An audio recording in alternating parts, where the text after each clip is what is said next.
নমস্কাৰ।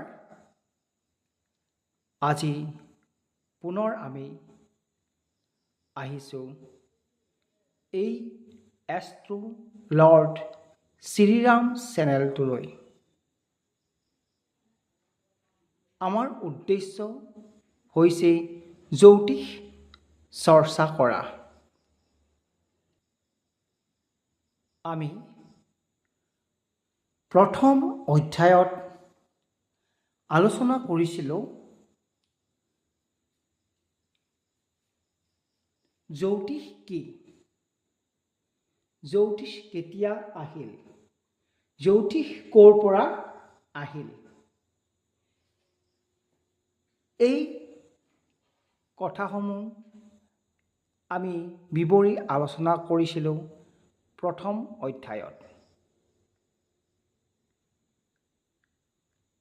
আজি আমি দ্বিতীয় অধ্যায়লৈ আগবাঢ়ি আহিছোঁ।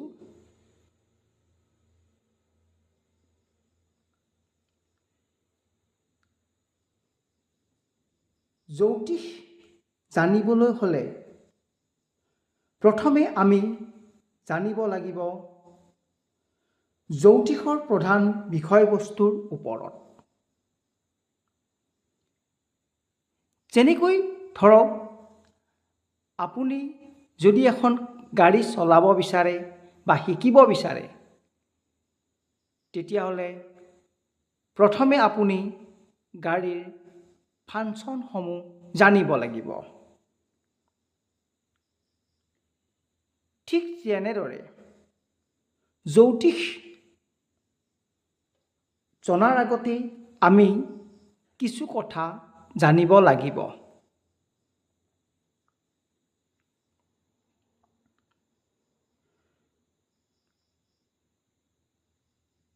জ্যোতিষৰ কথা আমি জানিবলৈ যাওঁতে প্ৰথম কথা আমাৰ মনলৈ আহে যে জ্যোতিষৰ প্ৰধান স্তম্ভ চাৰিটা, আৰু এই চাৰিটা স্তম্ভ আমি ভালদৰে বিৱৰি জানিব লাগিব।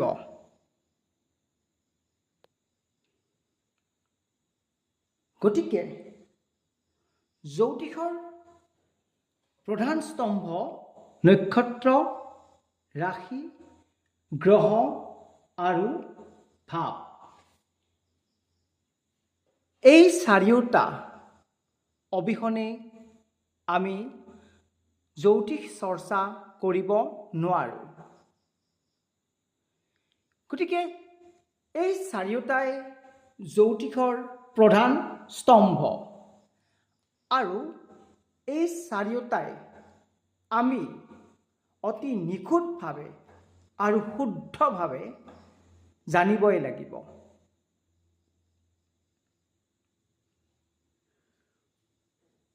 নক্ষত্ৰ বুলি কওঁতে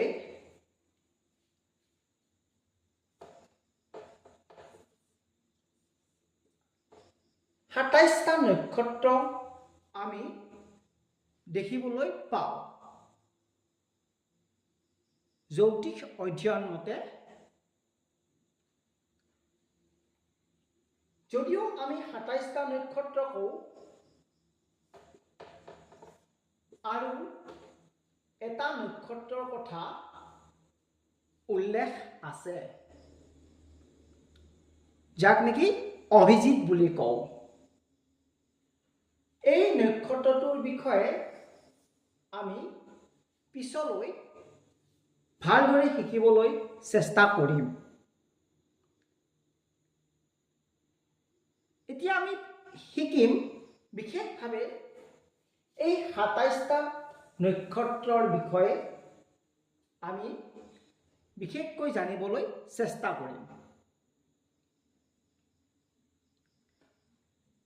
নক্ষত্ৰ যিদৰে অতি লাগতিয়াল, ঠিক তেনেদৰে ৰাশিও অতি লাগতিয়াল। নক্ষত্ৰ যিদৰে 27টা, কিন্তু ৰাশি 12টা ৰাশি 12টা আৰু গ্ৰহ 7টা গ্ৰহ 7টা কিন্তু আৰু দুটা গ্ৰহ জ্যোতিষত আছে যাক নেকি ৰাহু আৰু কেতু বুলি কওঁ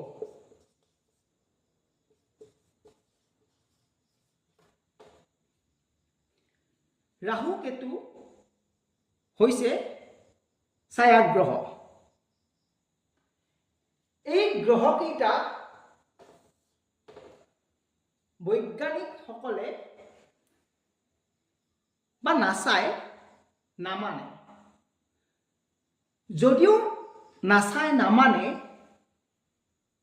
তথাপিও গ্ৰহণৰ ক্ষেত্ৰত তেওঁলোকে ৰাহু আৰু কেতু বিন্দু বুলি মানি লয় যিয়েই নহওক বৈজ্ঞানিকসকলেও ৰাহু আৰু কেতু মানি লয় বিন্দু বুলি আৰু আমি জ্যোতিষ শাস্ত্ৰত ছায়া গ্ৰহ বুলি কওঁ ৰাহু আৰু কেতু আৰু বাকী 7টা গ্ৰহ তাৰ বাবে লিখিছো 7 + 2 তাৰ পাছত আছে আপোনাৰ অতি দৰকাৰী ভাৱ ভাৱ হৈছে আপোনাৰ 12টা ৰাশি যিদৰে 12টা ভাৱো 12টা গতিকে জ্যোতিষ অধ্যয়ন তথা চৰ্চা কৰিবলৈ হ'লে এই 4টা স্তম্ভ আমি ভালদৰে জনাটো অতি দৰকাৰী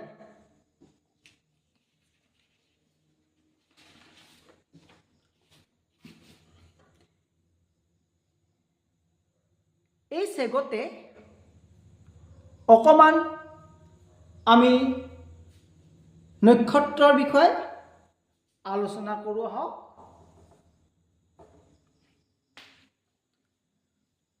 নক্ষত্ৰ কি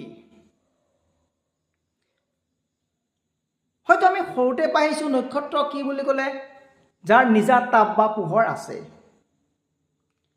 কিন্তু আমি জ্যোতিষ শাস্ত্ৰত নক্ষত্ৰ কওঁ তাৰাসমূহৰ গোট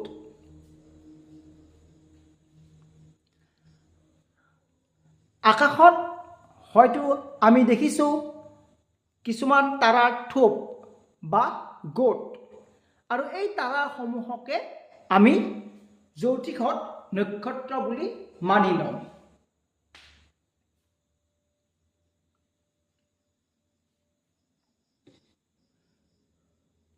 জ্যোতিষ শাস্ত্ৰত এই ব্ৰহ্মাণ্ডখনক এই 27টা নক্ষত্ৰত ভাগ কৰিছে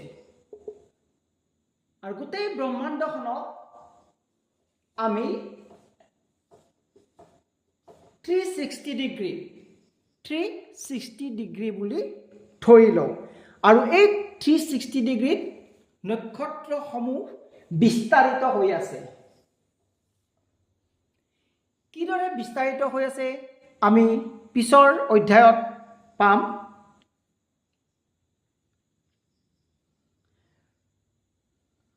নক্ষত্ৰসমূহৰ নামাকৰণ আকাৰ আকৃতিৰ ওপৰত নিৰ্ভৰ কৰি স্থিৰ কৰিছে উদাহৰণস্বৰূপে প্ৰথম নক্ষত্ৰটো হৈছে অশ্বিনী নক্ষত্ৰ অশ্বিনী নক্ষত্ৰটো আহিছে অশ্ব শব্দৰ পৰা অৰ্থাৎ ইয়াৰ আকৃতি ঘোঁৰাৰ দৰে গতিকে এনেকৈয়ে প্ৰতিটো নক্ষত্ৰ আকাৰ আকৃতিৰ ওপৰত নিৰ্ভৰ কৰি নামাকৰণ কৰিছে।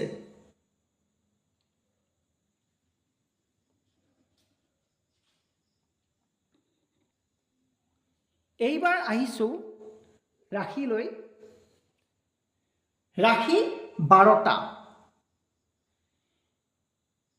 এই ৰাশিসমূহৰ নাম আৰু ঠিক তেনেদৰে নক্ষত্ৰসমূহৰ নাম একাধিক্ৰমে মনত ৰখাটো উচিত।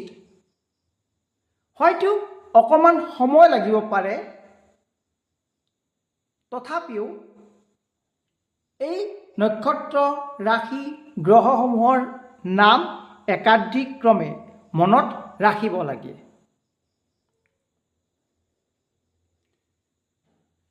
ৰাশিৰ কথা বেদত উল্লেখ নাই,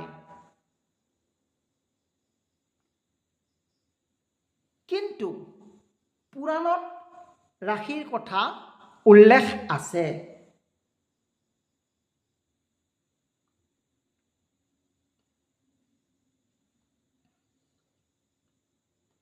নক্ষত্ৰৰ সংজ্ঞা আৰু ৰাশিৰ সংজ্ঞা ঠিক একেই। ৰাশিসমূহকো আকাৰ আকৃতিৰ ওপৰত নিৰ্ভৰ কৰি নামাকৰণ কৰা হৈছে।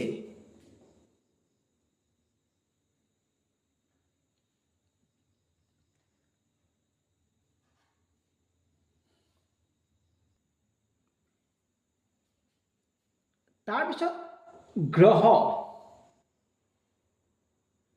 গ্ৰহ 9টা, 7টা প্লাছ 2টা, অৰ্থাৎ 2টাটো হৈছে ছায়াগ্ৰহ। যি নেকি ছায়াগ্ৰহ মানে কি? যাৰ ভৌতিক আকাৰ আকৃতি নাই। গতিকে ৰাহু আৰু কেতুৰ ভৌতিক আকৃতি নাই বাবে ইহঁতক ছায়াগ্ৰহ বোলে। আৰু এই গ্ৰহসমূহৰ কাৰকতাৰ ওপৰত নিৰ্ভৰ কৰি আমি কোনো এজন ব্যক্তিৰ কুণ্ডলী কেনেকুৱা প্ৰভাৱ পৰিছে তেওঁৰ জীৱনত, সেই বিষয়ে আমি আলোচনা কৰোঁ।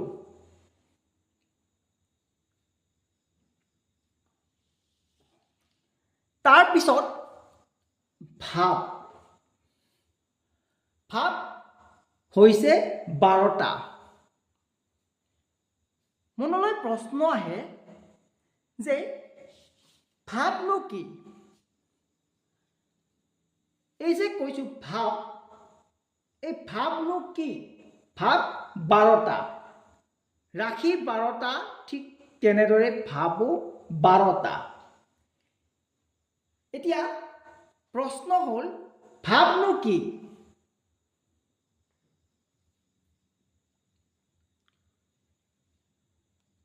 ধৰি লোৱা হ'ল আপোনাৰ কোঠাৰ বিচনাখন ক'ত থাকিব? নিশ্চিতভাৱে বেডৰুমত থাকিব। আপোনাৰ ঘৰৰ চফা ছেটযোৰ ক'ত থাকিব? নিশ্চিতভাৱে ড্ৰয়িং ৰুমত থাকিব। ছাত্ৰ ছাত্ৰীসমূহ ক'ত থাকিব? নিশ্চিতভাৱে বিদ্যালয়ত থাকিব। ঠিক তেনেদৰে ভাৱসমূহো নিজৰ ঘৰত নিজৰ স্থানত থাকি কাম কৰে। গতিকে আমি এই অধ্যায়ত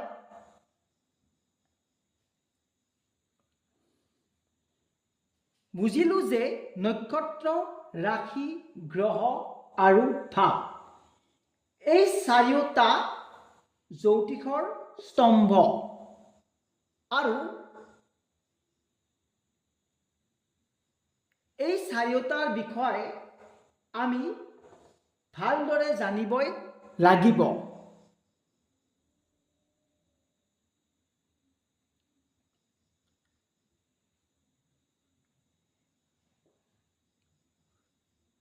গতিকে এনেকৈয়ে আমি যৌতিক চৰ্চা কৰি থাকিম। পিছৰ অধ্যায়লৈ আপোনালোকৰ ওচৰলৈ আমি নক্ষত্ৰ, ৰাশি, গ্ৰহ আৰু ভাৱৰ বিষয়ে বিস্তাৰভাৱে আলোচনা কৰিবলৈ চেষ্টা কৰিম। আমি যৌতিক চৰ্চা কৰি থাকিবলৈ হ'লে এই অধ্যায়সমূহ আমি একাদিক্ৰমে অধ্যয়ন কৰি থাকিব লাগিব। সেয়েহে আপোনাক অনুৰোধ জনাওঁ যাতে আপুনি এই এষ্ট্ৰো লৰ্ড শ্ৰীৰাম ইউটিউব চেনেলটোৰ লগত জড়িত হৈ থাকে। ধন্যবাদ। আপোনাৰ দিনটো শুভ হওক। ওম নমঃ শিৱায়।